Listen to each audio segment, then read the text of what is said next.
الشقيقة شاهدنا اللباس الأزرق التاريخي المعروف به. هذا الفريق مجموعات من بابها الواسع. فريق المولودية في هذه المباراة طبعا لن بالنسبة للفريق التونسي. أمين عمر يعطي الإشارة لبداية تدخل غزالة والتصويبة من بعيد. حذاري بابا الركنية الثانية. الضغط مباشرة في اللحظات الجزائرية.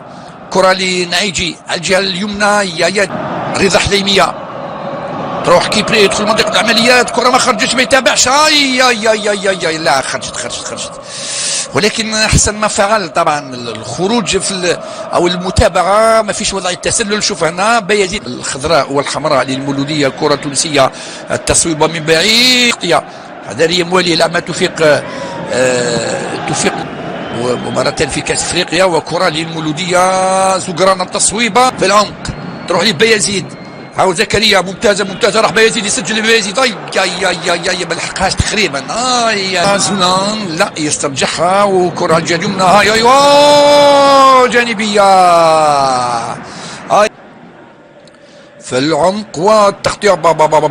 والخطر عوده زقرانه محمد. يا سلام في اخر لحظه يتابع لاخر لحظه. ماهوش من اللاعبين. احسن ما فعل عبد اللاوي. تصويبه من بعيد ارضيه. والهدف بعد لمس الكره من غزاله. يظهر لي غلط الجميع. غلط الدفاع وغلط مساوي. التصويبه تقريبا كانت ضيعه من سلطاني فرات رقم 24 يغالط الجميع. والهدف الاول لصالح الاتحاد الرياضي المستيري.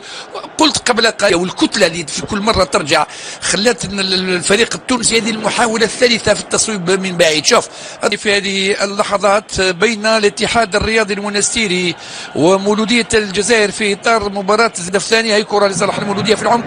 يلا كره لزغرانه كيجي وبايزيد في الهجوم. كره الجهه اليمنى من هناك صعبه وفي وضع التسلل طبعا. مسوسه بالقدم اليسرى. كرة على الجهة اليسرى عفوا لصالح موالي. يدخل منطقة العمليات. لا ما يمرش وتروح إلى قلت يدخل منطقة العمليات ولكن كان في المكان المناسب.